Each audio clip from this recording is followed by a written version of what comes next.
Everly Heights Tales presents The Trials of King Sparrow, Part 2, The Magic Castle.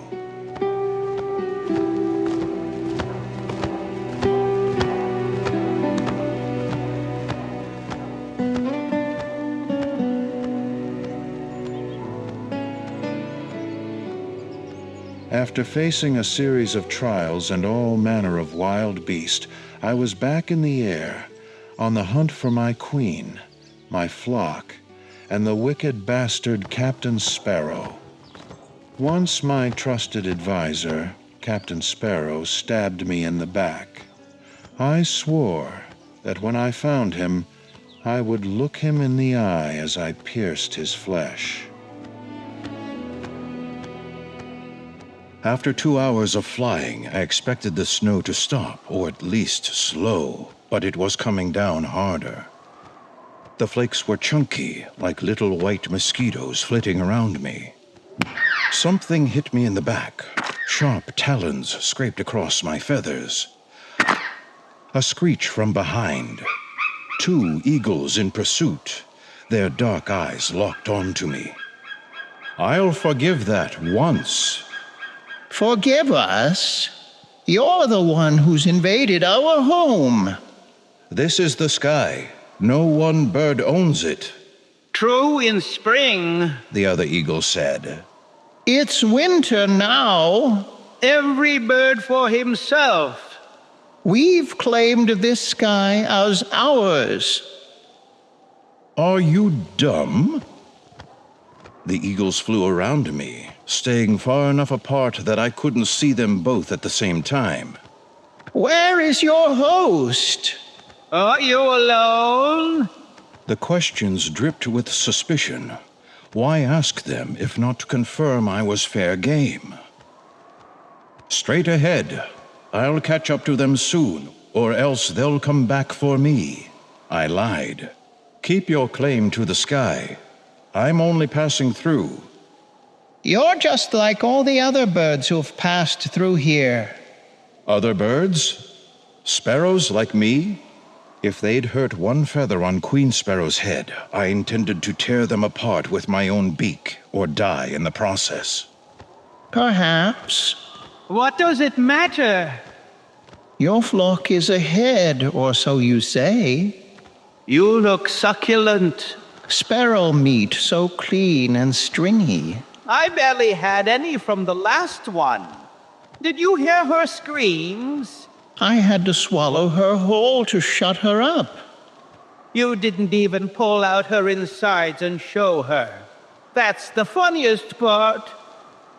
Well, we'll make up for it with this one. Maybe I'll make him take a bite of himself before we snap his neck. Inspired, brother. So this was how they survived in winter, by eating any bird unlucky enough to pass through their home. These eagles were twisted, and I was their latest twist. In the air, the eagles rule, but I realized the cold-packed snow below us might give me an advantage. My trials acclimated me to the cold. I found it unlikely these two would ever allow their talons to touch the cold ground. I heard them behind me. My heart raced as the ground drew close. I saw bushes to the east. Adjusting my flight path, I aimed straight for the snow-covered brambles. Wings in, eyes closed, I pierced through the leaves, then tumbled down through the twigs, landing on the cold brown dirt. I heard snow compacting.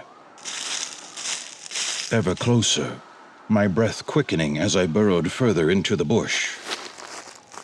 The leaves shook, raining snow down on my head. I heard the other eagle land. I knew I could fight them.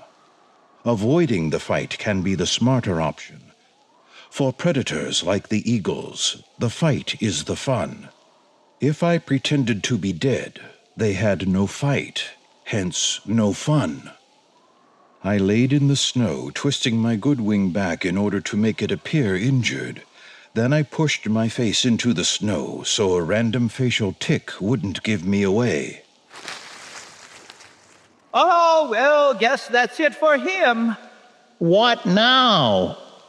The sparrow mentioned his host was flying ahead of him. Maybe we can catch up with them. You didn't believe him, did you? He was lying. Maybe, but it will keep us busy until we do find something. Let me pop off his head and suck the brains out of his skull first. Fine, but hurry. If his host is close, we should be able to spot them from the sky. I had but a moment to act. I dug my head into the snow until I found a small acorn, about the same size as my head. I pried it from the mud with my beak, then burrowed my head into the hole. It was dark in the bush, though the eagles sounded desperate for food. The eagle's beak scraped across my neck as he gulped down the acorn. More snow fell as he thrashed around in the leaves. Brother, what's wrong? I pulled my head out of the dirt and looked up at my attacker. His eyes bulged like they would pop as he struggled for breath. They locked on me, fire rising behind them. He ripped through the branches with his teeth. It was a tight space for such a large creature, giving me the advantage. I hopped from branch to branch, keeping my distance as I watched the creature's last desperate attempts to strike me. Finally, he slumped. He stared through me, fear in his eyes as he saw whatever fate awaits all of us on the other side. A sharp pain in my wing. The dead eagle's brother had me in his beak. He took off into the air. I whipped my body around and up onto his great yellow eagle beak, then stared that bastard dead in the eye. Oh, Sparrow, do you think you have any power here at all? I pecked at the seam, stitching his beak to his flesh. A few flecks of blood oozed through the white feathers. Ow! I locked my toes around his beak as he chomped at it to try to throw me off, then pecked at the dark center of his eye. The eagle dropped like a stone. He woke up screaming as I took to the air. He twisted his head around, looking everywhere while seeing nothing. Where are you, you foul little thing? I gave a friendly little whistle. He ran toward it. A few quick hops muffled by the snow, and I was safe again. Acting against the trappings of my royal station, I played with him like this for a while, making him chase my song through the forest. After a time, my toes went numb, which told me it was time to get into the air. Be careful, eagle. You should know not to threaten another bird in winter. Desperate creatures are dangerous when you corner them. Will you at least find my brother and send him to help me? If the cold kills me, I'll be sure to tell him on the other side. Otherwise, I doubt he'll hear me. With that, I took off into the air. No, brother, no. The downward wind pushed against me as I flew up through a black cloud. I could see the moon again. In the distance, I spied some birds moving in formation above the clouds. Could this be my host? Unlikely. If they were keeping schedule, they should have already reached our winter home. Still, I decided to investigate them. With all the enemies in this world, I needed every bird on my side I could get. I dashed ahead, flying as fast as my wings allowed. I saw Squire Sparrow first, a shock of spiked feathers on his head. He hung back from the others, flapping his wings only as much as he needed in order to stay aloft. Other familiar subjects came into focus. The cleaning sparrow, who cleaned insects from others' feathers, the helpful sparrow, who'd seek out hidden seed caches for us when old sources dried up, the strong sparrow who built my nest for me, Captain Sparrow, leading them through the night sky, my Queen Sparrow at his side. Fury rose in me at the sight.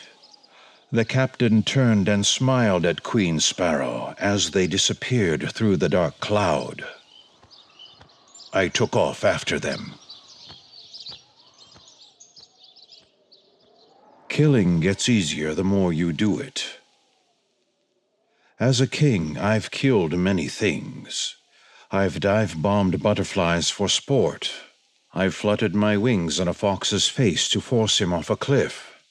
I've even pecked through a field mouse's belly, offering its entrails as a gift to my queen. Each kill was quicker, cleaner, and more clever than the last. Some were justified, others weren't. I'd never willfully killed one of my kind before.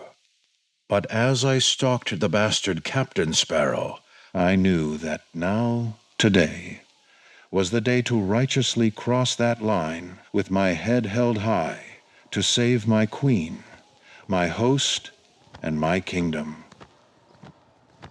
They flew well ahead of me, following Captain Sparrow blindly through the clouds. Where were they going? What was Captain Sparrow's vision for my host? I had no answers, but I doubt that traitor did either. They might not even consider me their king after so long a time.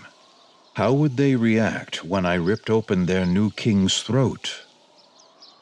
As long as my Queen Sparrow didn't hate me for it, I didn't figure I'd care. A flash of lightning turned the black clouds purple as a beet as it cracked across their silk surface. A second flash near the flock ahead. A bird fell out of formation, spitting toward the ground. It was my beloved Queen Sparrow, a dark red burn cut across her breast. Birds called out to me as I passed. Some called me king, others called me traitor, but there was no time to explain where I'd been. My host, this is your true king. Quickly, the queen is hit. She needs your help. A few birds got out ahead of me, then flew down beside her. No worries, my king. I've got this covered. I was glad it was Builder Sparrow who reached her first. Rumor was he'd fought off a bear all by himself, so when he took the lead on the rescue, I admit my heart calmed down. The other birds held her limp wings in their beaks to lessen the burden. A burst of light. It felt like my organs were twisting around each other in my lower back. I tumbled down through a cloud. The dark sky and ground blended together, gray swirls against the spinning horizon. Another tear across my back. This time I spied the culprit, Captain Sparrow, that foul, lurid creature, that betrayer of duty. This was the creature keeping me from saving my queen. No more. I spun around to face him. Is that? Oh, the former King Sparrow! You stink of human. You stink of hubris. The captain bore down on me, threading his toes through my feathers as he screeched in my ear. You should have died. It would have made this so much easier. As we fell, I saw my queen, still unconscious, held up by her subjects. Builder Sparrow noticed my predicament and called out. Well, why do you attack your king, Captain? Save this fight for another time. The queen is thawing. Captain Sparrow held back his head, letting out a sharp warning whistle to signal the others. You think this your king? With that scar across his eye? With that person sent all through his feathers? This is no king. This sparrow is an invader of our host, trying to confuse us. Test him if you don't believe me, Builder Sparrow. See if he fights like a king. Builder Sparrow furrowed his brow, staring me down as I approached. In the time we'd been separated, I'd gone through death and rebirth several times over. I was a different bird than the one they'd lost in the thicket. I saw a change in Builder as well. Losing one's king couldn't be easy. It put him on edge. You are no king. The others, led by Squire Sparrow, arrived in response to the captain's call. Squire Sparrow, hold the queen while I deal with this impostor, I guess. I'm on it, Builder. Sir. Squire saddled up underneath her to hold her up. The other birds followed Builder's lead, flew around me in a flurry. Wings beat against rain. I couldn't see the sky nor the ground below me. It was all darkness and feathers and squawks in the sparrow cyclone. I couldn't get my bearings, could barely tell where I was, let alone keep track of my queen or her condition. Let me through! The birds parted. He flew through, followed closely by Builder Sparrow. They circled the squire and queen as Captain Sparrow poked at her burns with his beak. The queen is thawing! Let her fall! But sir, Your Majesty, she deserves a proper burial. We've no time, Squire. Not with this impostor among us. You all need to listen to me, or you will join her. I can find a new squire as well. Defeated, deflated, Squire Sparrow let my queen fall from his back. King Sparrow is dead. Leave us to our mourning, strange, scarred Sparrow. Or we'll be left with no choice but to make you join him. He nodded to Builder, who swung around and clipped me across the head with his wing. Oh, man. I'm really sorry about this, Your Majesty. I'm really sorry about this, buddy. Instinct said to strike back. It was that primitive mind speaking. My practical mind spoke louder for once, so I decided to use the blow to my advantage. I let out a timid trailing tweet as I stilled my wings. My body dropped like a stone through the cyclone of birds and the clouds below them. Captain Sparrow would keep, I wagered, until Queen Sparrow was safe or safely put to ground. I had no doubts I'd still kill the captain. This was a small intermission before the final blow.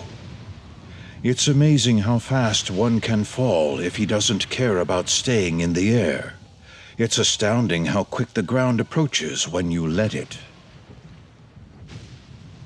After all the trials I faced to find her, it was saving my queen that almost killed me. She was still unconscious, her still black eyes staring at nothing with her beak hanging open. Her limp body's weight and its velocity was almost more than I could bear. I wasn't as strong as Builder, nor did I have my squire's taut muscles. At that point, I was a pile of porous scar tissue who pretended at being a hero. As the ground drew near, I looked for somewhere soft to land us. What had seemed a mysterious dark field from the sky grew clearer as we drew closer. There was a field, certainly, but beyond I saw the black void shifting, reflecting the moonlight in its gentle waves. A river, it seemed, not directly below us, but with a little work, I could get us there. A fall from the clouds was going to hurt no matter what, but water was far preferable to dirt and stone. I banked my body toward the water with outstretched wings. They caught the wind, which took us down toward the waves. As we broke the water's surface, it smacked my entire body at once like a giant hand. I drew in a quick breath as my head plunged below the surface.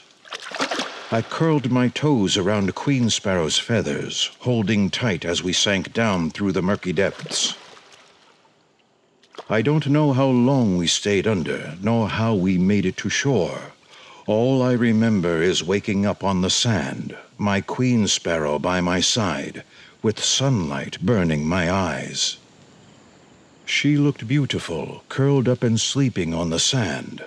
Her feathers weren't as sharp as I remembered, her jawline not as defined, and her countenance not as regal. At the same time, she was not unlike the young sparrow I'd courted in my youth. Her eyes sat in her head just the same, her neck curved in like before. I dug my head in her chest feathers and breathed in her scent, just like before. Her eyes rolled to life, then landed on me. Am I dead? Only if I am. So, quite dead then. She leaned her head back, drinking in the sunlight. Stretched out on the beach, her wings in the sand, I showered her with loving little pecks. She giggled like she did the first time our wings accidentally brushed together. The width and breadth of our history together washed over me, comforting me like a warm nest on a cold spring morning. Where were you, my love? She asked, as if I'd chosen to leave. Are you okay? My king is here with me. How could I answer anything but yes? Have you seen yourself? She lifted her head, peering down at her charred body. She wasn't bleeding much, but the burnt feathers gave her pause. What happened? Lightning. No, to you. Where did you go? What to tell her? I could go into a long, belabored recounting, much like you're hearing at this very moment. Who could tell if there would be time to tell the tale? My queen seemed equal parts strong and weak, her face pallid but content, her voice both fragile and fierce. I didn't exist until I'd found you again. Who knows what hardships I faced? I have no memories but leaving your side, then returning to it. Help me to my feet, my love. We'll go find the others. The captain will be pleased to hear you survived. I didn't want to tell her the truth about his betrayal, but if these were her final moments, she deserved to know. No, he tried to kill me, my love. Oh, no. We must find them quickly, then. Our host is in danger. Not now, I said, draping my wing around her. You need to rest. Your burns need to heal. I'm not important. Our subjects are. On that, we can agree. We have to warn them before that awful Captain Sparrow leads them astray. Astray? He claims to find them a new winter home, far away from the cliffside we've gone to all these years. We'd traveled to the cliffside for as long as I could remember. My father could say the same, as could his father. Perhaps Captain Sparrow has a point. Why should we let our kingdom's past dictate its future? My friend, Lucy of the Wood, who nursed me back to health, told me of a new home in a town called Everley. Once we get to Everley, things will go our way. I can feel it in my beak, my love. Can you fly? I think so. She flapped her wings a bit. Everything seems like it moves correctly. It doesn't hurt, not even a little. Then follow me. I took off, my queen close behind me. We soared around, crisscrossing each other's flight paths, like young fledglings in love, as whatever spell Lucy put on me guided us north. In time, we both grew tired. Queen Sparrow spotted a familiar clearing at the top of a hill. Look, my king, our resting place. We often stopped there with our flock during our migration. From this vantage point, we had a dazzling view of the Ohio Valley, the river, and the bountiful land below. I'd come here every summer since I was a fledgling. We'd sleep in the trees and spend the days searching the fields for seeds and worms. It was good to see it again, even with Captain Sparrow's presence looming. I looked over at my queen, who whistled absent-mindedly as she dipped down toward the field. We should rest, my queen. One night to ourselves, then we'll find them. What can he do in one night? Look what he managed to do to you in one night, She said, running her wing across my scarred face. She looked away, then banked left and took off over the ocean. I was surprised how fast she could fly. She was an amazing bird, brave and strong.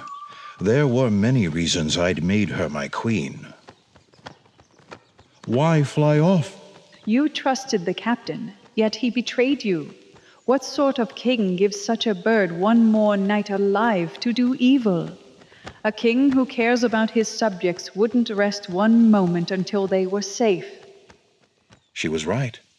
Our reunion had blinded me to my responsibilities. Fitting she was the one to remind me of them. We'll continue on then. But can you blame me for wanting to hold you for a while before picking up the fight? There's that King Sparrow I recognize. Do you know where they are heading? Captain Sparrow said he was. Oh, how? Isn't... The queen dipped in the air. She fell fast. I barely had time to notice, let alone get under her. Her shoulder crashed into the ground. Her head followed. A sickening snap as her neck broke, then spun around a half-turn, leaving her staring up at the sky as I came in for a landing. I laid down beside my dead queen and wept. I nuzzled my head up to her breast. I heard no heartbeat, nor felt my love's breath escape her. My queen was dead. The true reason for her demise was obvious to me. I'd seen it happen before, back in the Great Robin Wars. I was a fledgling. My father's second-in-command returned from a battle in the clouds. Nurse Sparrow tended to him with grave concern on her face. His fellow officers said he'd been struck by lightning. Outside of his burnt tail feathers, you couldn't tell. Soon enough, with no obvious injuries, Nurse Sparrow was forced to let him join us for supper. The incident happened halfway through his first worm. He toppled over on top of his worm, dead. My father had Nurse Sparrow, with the help of a feline we'd allied with, bisect his body. His guts were burnt black. Lightning seeks the earth, if you didn't know. If lightning is an animal, the ground is its food, water, and air. It lives only to return to the earth. It isn't concerned with how it gets there. This is why birds are usually safe in a lightning storm. In the air, you're as far away from the ground as you can get. The lightning doesn't even see you until you land on a tree branch. Birds don't worry about lightning much. This doesn't mean it can't hurt us. If we happen to get in between the lightning and the ground, it'll tear through us all the same. Since we're not connected to Earth, it usually only stuns us. But lightning is still hot. Lightning is sky fire. So what killed my father's servant? The sky fire cooked his innards. When you burn a wing, you can blow on it or run it through some fresh creek water to cool it down. Not so with your guts. Left unattended, the heat rises, cooking the bird from the inside out. The smell of her, the circumstances surrounding, the sky fire that lit her up. My queen was dead.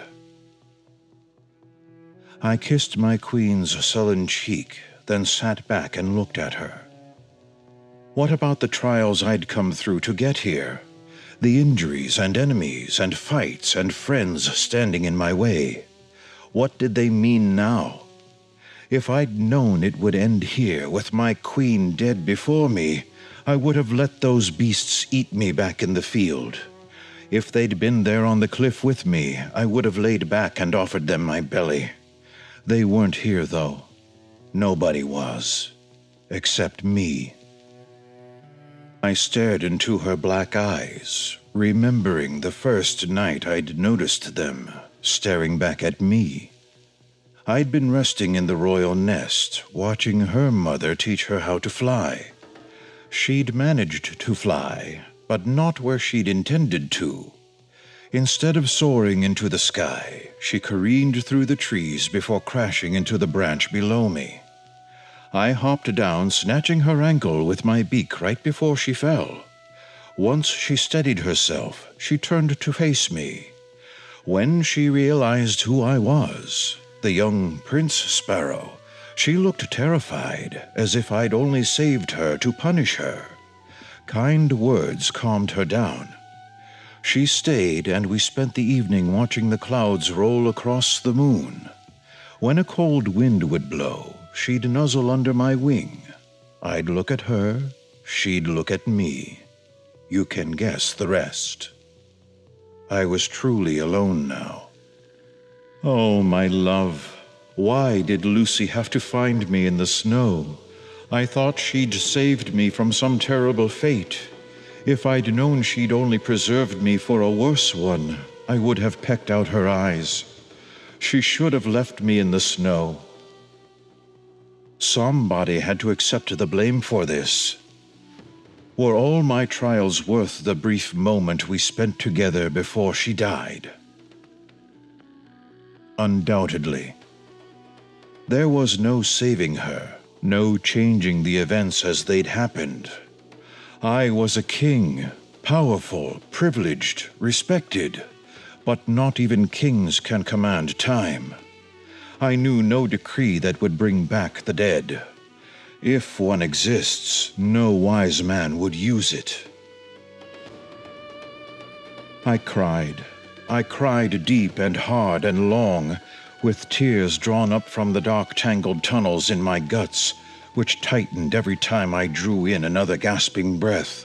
I prayed for those red-eyed beasts to arrive and devour us both. Bleed me, beasts, render up my body into the burning heart of God. But no beasts came. The clouds drew in, black like squid ink, while I wept. Thick raindrops plopped down in the grass around me. Some landed on my head, mixing in with my tears until I couldn't distinguish between them. I was already 10 feet away before I registered the lightning strike. I wasn't quite back on my feet before I heard the crackling. Queen Sparrow's body was still in its dying place. Blue fire, lightning, danced across her feathers. At least it couldn't hurt her anymore. However, I noticed a black mark on my chest now. I'd been hit. As my insides started to boil, a bright blue flash burst out of me where Lucy had once blessed me, blinding me. The blue of the sky, followed by the pitch blackness of nothing. I fell face first in the grass, then looked up to a miraculous sight, my queen floating in the air. She wasn't flying, though. Her wings were still. She hung there, suspended by a bubble made of light. Queen Sparrow's feathers fell out one by one, floating easily down. I'd never seen her so stark before. Her wings expanded, filling with a frothy pink liquid that churned underneath her skin. They groaned and cracked as they grew out to 10 times their natural length. My queen's eyes sparkled to life. She looked down at herself. Oh my God! What's happening to me? By now, her wings had settled into 2 loose sacks of pink flesh, bent in the middle. Little pink tendrils wiggled their way out. Soon, her feet transformed via the same method. Expansion, frothy liquid, flesh sacks. She saw me standing there, useless as this unnatural force took her. King Sparrow, I'm dying. Why don't you save me? Why don't you move? But I couldn't move. I couldn't even answer. A dark burn the lightning left on me glowed orange, causing the feathers around it to smolder. I was burning out from the inside. Oh no. It's happening to you too, my love. As I floated up off the ground, something pulled at my feathers. Her eyes contracted, leaving a white ring around them. My king, what is happening? Deep cracks ran across her beak, with light leaking out. Her beak exploded, leaving an open hole in her face.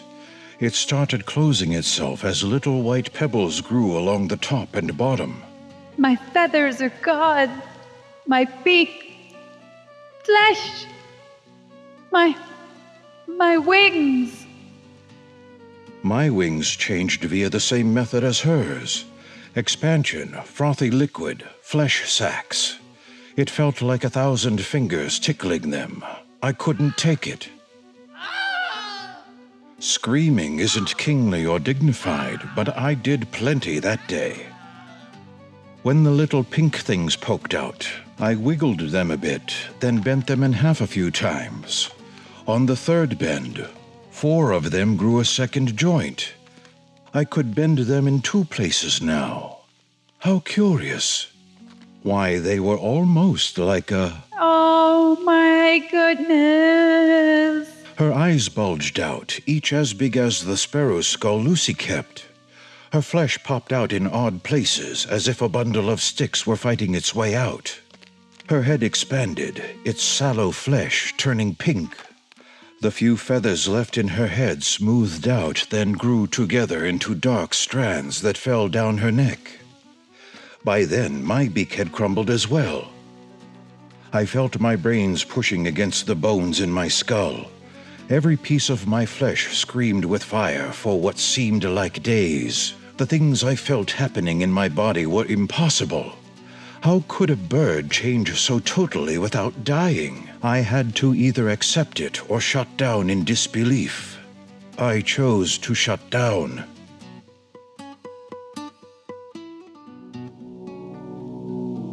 When I awoke, I saw my old friend the moon above me, a white orb floating in the black ocean. It seemed as if it was calling me to it. A figure moved between me and my celestial beacon. I recognized her shape. There you are, my king. I was so worried about you. Lucy had come to save me again, although I had nary a clue as to how she had found me. Lucy. As the words slipped out, I felt an odd sensation in my mouth. Instead of my tongue curving to change the pitch, I'd felt it slopping around, pushing against the bones above and below it. My king, it's me. Something strange happened while you were sleeping. Look at yourself. I did, and what I saw made me question everything I've ever known about the world and my place in it. My bird body was gone, replaced by the hair-covered flesh of a mammal. My lithe wings and pointed feet were now long, lanky, awkward limbs. As my eyes focused, I saw my queen clearly. Are we... Human, yes. You were dead. I cried over your body right over there. Perhaps your tears brought me back to life. I reached up, taking her hand, and together we looked out across the field. Perhaps some bored god heard my prayers to return you to me. Perhaps somebody powerful enough to save us is wise enough to trust. She leaned her head on my shoulder. Her hair's flowery fragrance washed over me. How putrid I found a mammal's scent until my queen became one. All at once the earth shook. Our new legs gave out beneath us, and we crumbled to the ground. Stone columns rose from the ground. Giant towers grew up around us. Below us, the dirt shook away, revealing cobblestone under our feet. This new floor lifted us into the air, high above the open field where we'd lived in winters past. The stones multiplied around us. They formed stone boxes, walls, and ceilings. When the earth stopped quaking, we stood up, spinning around to take in our new surroundings. What is this place? While I'd never stood inside one, I recognized the structure forming around us. It was called a castle, a person place, where human kings rested between battles. I led Queen Sparrow through an opening in the wall. Here, outside, was a stone balcony. We stepped out and surveyed the fields below us, the river like a black blanket shifting beneath the stars. I'm sorry, my queen. How can we find our host if we can't fly? We'll find a way, my king. She offered to console me, but it gave me little solace. Who knows? Perhaps we can fly. I peered over the ledge. Perhaps, but it won't be me taking the first leap. We could walk down. Do you see any staircases? Is there any way down at all? We're doomed. A tear fell down her cheek. How will we leave? We won't, I said, then took her hand and led her back inside. But at least we're together. Yes, at least there's that. Before you fell, I wished for a rest. Perhaps this is God's way of forcing me to take one. So rest we did. Weeks passed. We found racks of clothes ready for us in the castle. Crowns, jewelry, robes, and lacy frilly things. Our home also contained a kitchen filled with food. Terror struck toward the end of the first week when we'd devoured the entire stock. Will we starve, my king? The next morning, we awoke to discover the cupboards were stuffed full again with the jams, salted meats, bread, and fruit we'd found before. As far as we could tell, the castle knew what we wanted as soon as we did. The first night, we lay on the stone floor trying to fall asleep. I recalled the little cotton nest Lucy made for me and how comfortable it had been. As soon as I pictured it, the ground shifted and we found ourselves lying on a large white sack stuffed with something soft. So comfy. As we rested on our new bed, Queen Sparrow mentioned she was cold. I am so cold, my king. In the morning, a thick blanket had been draped over us. Ah, that's nice. And so it went. When I felt dirty, a bathtub appeared. When we had a rainstorm, stained glass grew in the windows. We had everything we could want as soon as we wished for it. But I wasn't happy. Our host was still out there. Please don't worry yourself about them, my king. Captain Sparrow took them. There's nothing to be done. I developed an unquiet mind. At first, I put it to good use. I learned to wash and dry clothes for one, and how to build a fire in the fireplace. I used a method I'd watched Lucy use from my little nest. She'd stack some dry leaves and twigs into a pile, then hit 2 stones together until a spark set them ablaze. It took practice, but in time, I could start a fire with ease. I'd stare into the fireplace at night, picturing the beasts who'd set me on this path. Then the eagle, the cat, and every creature who'd stood between me and my queen. What troubles you? We have each other. Isn't that enough? She asked from her seat near the window, where she spent the evenings sorting pebbles into stacks by color and shape. Those beasts are still out there.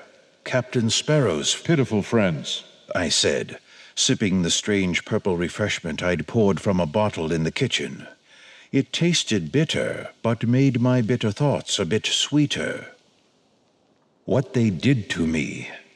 You have no idea how this thirst for revenge feels. It's maddening, unquenchable. Queen Sparrow put down her pebbles, then knelt down beside me, resting her head in my lap. I know the thirst well. I feel it whenever I think about Captain Sparrow. The things he told us, the things he promised me. I want to watch him die. I would love to grind his head between my teeth. Even with you by my side, being forced to sit here while he's out there is torture. Will our minds never rest? Not until we find our host again. We wouldn't be king and queen otherwise, my love. Perhaps I could climb down the wall. I'd seen plenty of rope in the throne room. Then I recalled something my queen had said the day we'd first transformed. Somebody powerful enough to save us is wise enough to trust. Of course. You have an idea, I can tell. Tell me, I can barely stand it. The transformation saved you, which granted a wish I made. When we wished to understand it, this castle appeared. Since then, our every desire has been provided for. Maybe we can fly, if we wish to. I jumped up, then ran over and threw open the door leading out to the balcony. My queen followed me out and looked over the ledge. Are you sure? It's too far a fall to change our minds. I took her hands in mine. So what if we fall? So what if we die? This life we've lived here is no life at all. This home is nothing but a prison. We want for nothing, but we have no body. What we're doing here isn't living. It's waiting to live. We are the king and queen of the sparrows. A life without our host isn't a life worth living anyway. I took her in my arms. We rubbed our noses together, a gesture of affection that had replaced nuzzling beaks. If we must leap, we leap together, fall or fly. Fall or fly. We backed up against the castle and took each other's hands. A spark passed between us. We smiled, then took a step forward together. Ready? Ready. Run! We ran toward the edge. Jump! Our feet left the ground, and for the first time in weeks we found ourselves hanging betwixt sky and ground. The space between filled me with a weightless wonder. I closed my eyes as the stone pathway rushed up at us. I wished for my hairy ape body to soar through the air with the same grace my sparrow body always had. I pictured the wind gliding across my back, forming a pocket around me to lift me up. Look here, Queen Sparrow screamed. So I did. We were flying, in the air, like proper birds. I'd always forced myself to accept the fact that I'd never see the world from the sky again. Now here we were, soaring across the field. But how are we flying? Does it matter? No, my king. Fly with me, in case this is some dream and we wake up in that cold, lonely castle again. We didn't need wings to stay in the air. We floated, using a power inside ourselves. We flew out across the field, miles and miles past familiar landmarks, ever northward along the familiar path we'd traveled every winter. I saw a familiar field in the distance. The same bushes and brambles were there. That's where those beasts tried to devour me. I wonder if they'd dare to try it now. We flew over the field, close enough for the withered plants to graze our skin. Do you remember how to start a fire with stones like I showed you? Certainly. Good. Fly into the woods there, near the old rotten tree. Start a small fire, then light some rotten branches and bring them back to me. What for? Revenge. She flew off to complete her task, leaving me to scare out the beasts. Before I could act, I heard something move in the grass. A cat mewed at me. There below me sat the cat with the black and white stripes. I recognized it as the one I'd helped months before. Since when can humans fly? If a bird can save a cat, why shouldn't a human be able to fly? Are you? I am transformed in my dying moments, and here to thank you for sparing my life. Go, leave here now. This whole field will be on fire soon. How do you know that? Because I'm the man who's going to do it. I believe you would. Consider us square, King Sparrow. He wandered off through the thicket, waving his tail behind him as he left. It was time to draw the beasts into my trap. I whistled, my friends, in the sparrow tongue like Captain Sparrow had done that dire day. Howls from the forest, then crunching leaves, like ice cracking on a frozen lake as the beasts raced across the field towards me.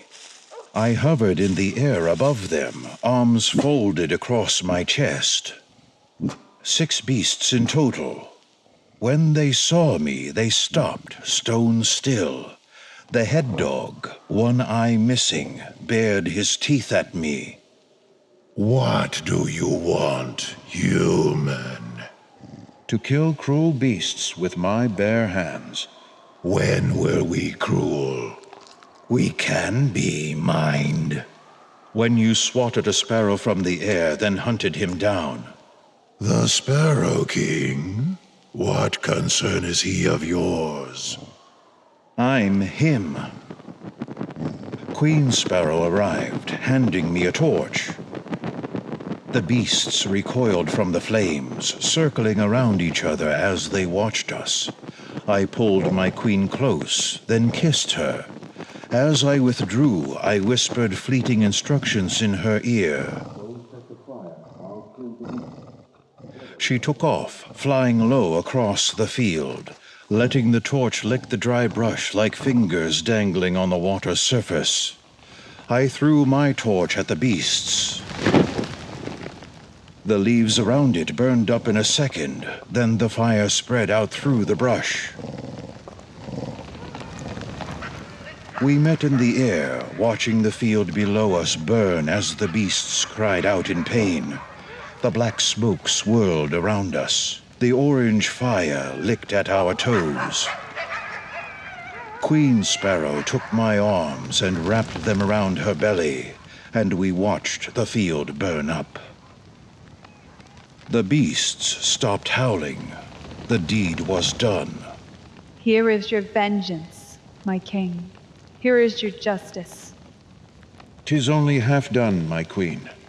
My revenge was not yet satiated. Where are they? Who? Our hosts. Where did he take them? A cave inside the great mountain. I followed her, the field still burning behind us, sending plumes of black smoke into the sky. By the time the sun peeked over the horizon, we could see the great mountain in the distance. We landed on a small patch of grass. The light barely entered the cave's mouth, let alone the dark tunnel leading down into the mountain.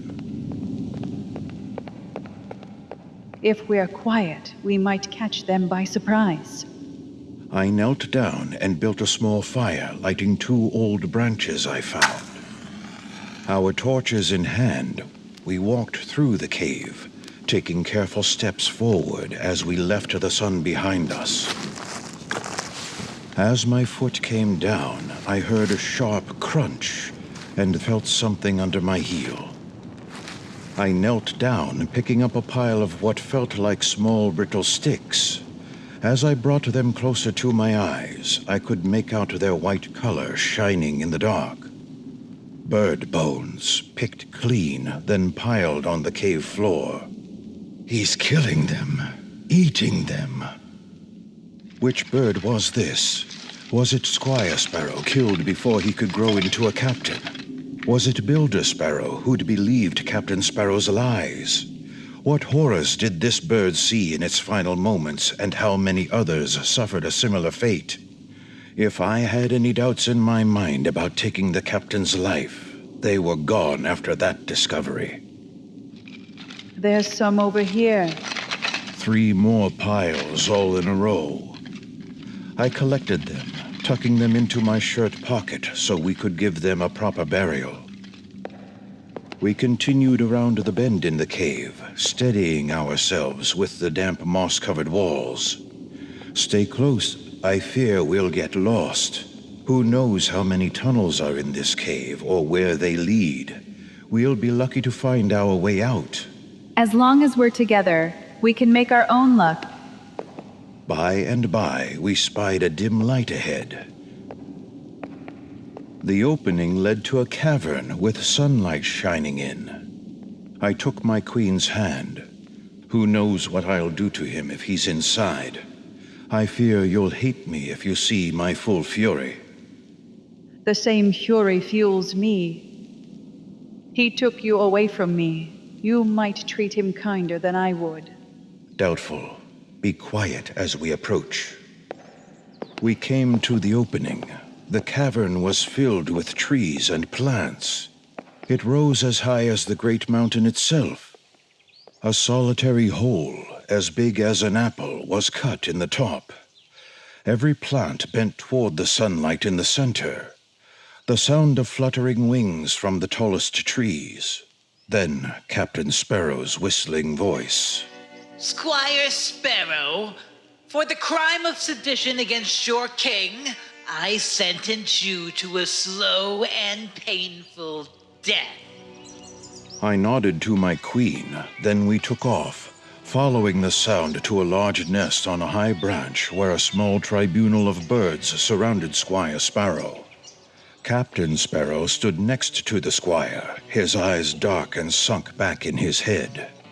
If anybody is guilty, it's you. You're the one who couldn't protect our king and queen. I'm your king.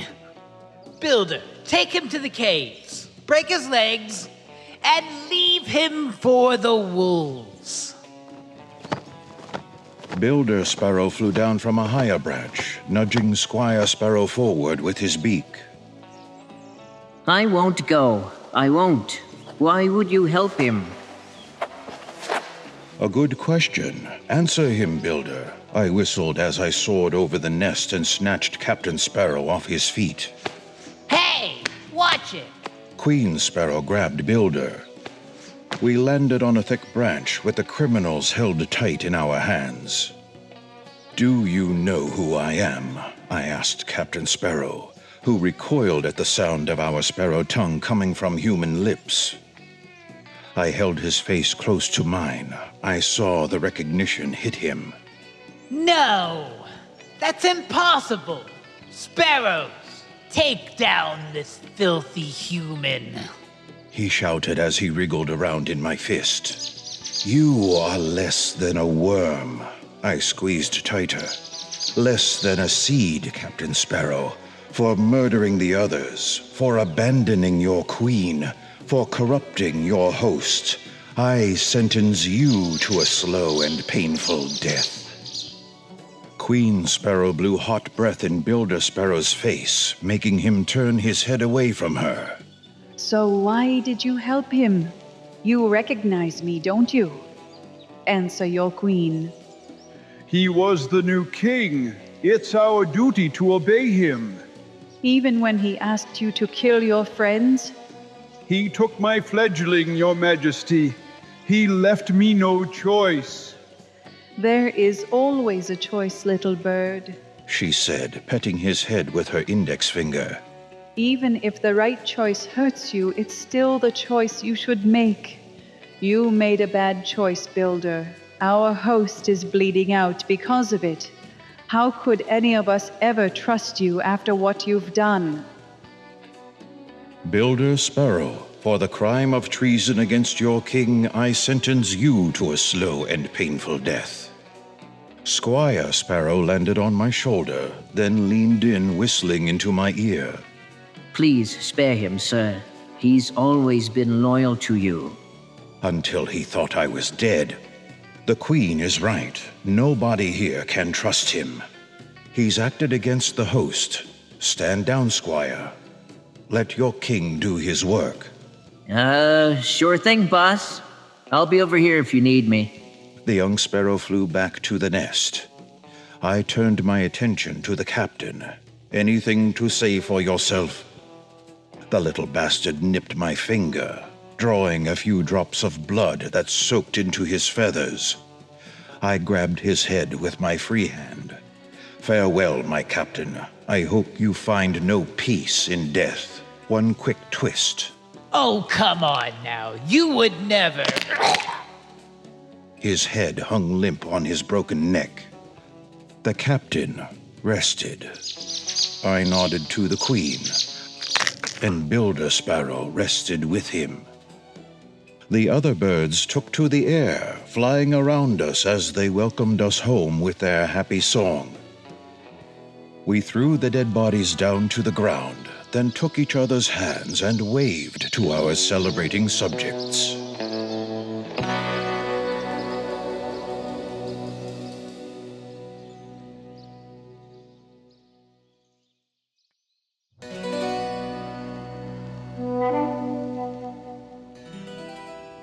A few months later, back in our castle, I sat by the fire as Squire Sparrow picked bugs from the sheets in the royal bed. Come here, you little worm. In the time since we'd returned to the castle, we'd fallen into a routine. They seemed to enjoy living in a person place. I'd even caught the younger ones attempting our human tongue. The bedroom door swung open, and Lucy burst through, with a silver tray stacked high with fresh sliced fruit and a goblet filled to its limits with wine. Food for the king, coming through. On our way home from the Great Mountain, we'd stopped at Lucy's cabin and offered her a place with us. We'd offered to fly her to our new home in Everly, but it turned out Lucy could take to the air just as easily as my queen and I. That magic in her, I suppose. The same magic that saved me, my love, and my host. Her title was Cook, but in a castle where food magically appeared every morning, we were worried she wouldn't have much to do. The castle stopped giving us prepared food soon after she arrived, instead leaving a big basket of fresh ingredients for her to use. Time for your afternoon snack, King Sparrow. Thank you, Lucy. Do we have any venison? It's been days since we had venison for supper. None in the morning's basket, but I threw some scraps in the salt barrel after last time. We have some potatoes and celery. Maybe I can make a soup. Sounds delicious. Can I have some more wine when you get a chance? Of course, King Sparrow. Squire Sparrow landed on my lap, staring at me over the bowl of grapes I was now holding. I'm finished, Your Majesty. What should I do next? Oh, I don't know. Throw some kindling on the fire? I know. Why don't you tell me again about how you bravely fought back against Captain Sparrow? Squire obliged, recounting those dark days from his perspective. Sure thing, Your Majesty. Well, first of all, he was a real jerk. According to him, he'd challenged Captain Sparrow every step of the journey, never offering any support. His bravery grew with every telling. Simple no's became stirring monologues that nearly turned the captain from his wicked path. And then I said, King Sparrow's alive, and we should really go back and find him. I'd accuse him of lying, but every retelling made the tale more exciting. So what if he hadn't tried to peck out the captain's eyes? And then I tried to peck out the captain's eyes. It didn't work, though. I admit it. I grew bored as the wine drained my energy. His story sent me to sleep. I dreamed I was a bird again, saving Squire Sparrow from the captain by beating him with my wings. I awoke to screaming, smoke, fire, and pain. King Sparrow, wake up, quick! Come on, Your Majesty, there's a fire. I looked down to discover my garment on fire. Perhaps a hot coal had popped off the fire, then landed close enough to ignite it. I jumped up. Queen Sparrow snatched the blanket off the royal bed and started beating at my legs, extinguishing the flames in a few seconds. Problem solved. Squire Sparrow flew around our heads. When I smelled the smoke, I ran straight away and got the queen. It was the right thing to do, wasn't it? Yes, son. Perhaps drinking so much wine by the fire was the wrong thing to do. You would speak so bold to your king? Only bold banter can pierce the king's ear. A thunderclap, a blue lightning bolt through the window, striking Squire Sparrow in midair. Ow, ow, ow, ow! Oh, that smarts, ow! No, I screamed as he fell to the ground like a stone. The blue sky fire crackled around him. What was that? The same sky fire that saved your life, though you weren't awake enough to notice. Why would it strike him? He's not even sick. The real question is, why does it strike at all? Why did it save you, and why did it transform me? Was it our sacrifices, determination, kindness? Squire Sparrow's transmutation complete, he laid curled up on the floor. He was a teenage boy now, with long brown hair and freckles on his nose. Perhaps he earned it, I offered, leaning down to shake him awake. His eyes fluttered open, deep blue pupils centered in white. I've been killed. Am I? You're reborn, like us. He cracked a smile, exposing 2 huge buck teeth. Gosh, really? Why haven't the others changed? I don't know, which is something hard for a king to admit. This calls for a celebration. Lucy, can you prepare a cake to go along with that soup? Of course, Your Majesty. Let me find something to use in place of yeast. She nibbled on the tip of her finger while she mulled it over. I have just the stuff, she said as she ran from the room. The sparrows followed her, leaving we 3 humans alone together. Queen Sparrow grabbed my hand. I put my arm around Squire Sparrow. We led him onto the balcony. Are you ready to fly? How do you stay up without any wings? I picture myself with shivering, transparent wings like a gnat. I pretend the air is water, then start swimming. I guess I'll try the swimming thing. We lined up in a row. Squire looked at me. I rustled his hair. 3, 2... We jumped off the balcony's edge, launching our bodies over the cobblestone below. My queen flew up straight away, soaring toward the castle's tallest tower. Squire fell just as quick. For a moment, I thought he'd crash, then land bloody and broken on the ground. Whoa, whoa, whoa, whoa, whoa, whoa, whoa, whoa. I needn't have worried. He stopped right before he landed. Oh, thank God.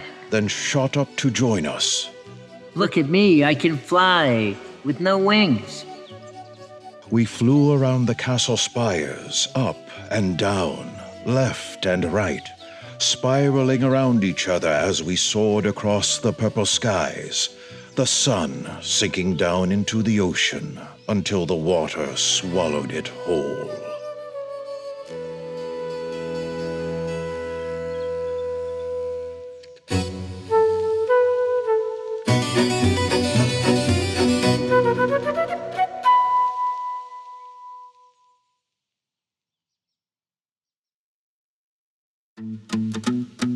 This has been The Trials of King Sparrow, written by Bill Meeks, read by James Romick, with additional voices by Bill Meeks and the Cornerstone Players. Come back soon for another thrilling episode of Everly Heights Tales, And subscribe and rate the podcast on Apple Podcasts. From me, the real-life King Sparrow, good night.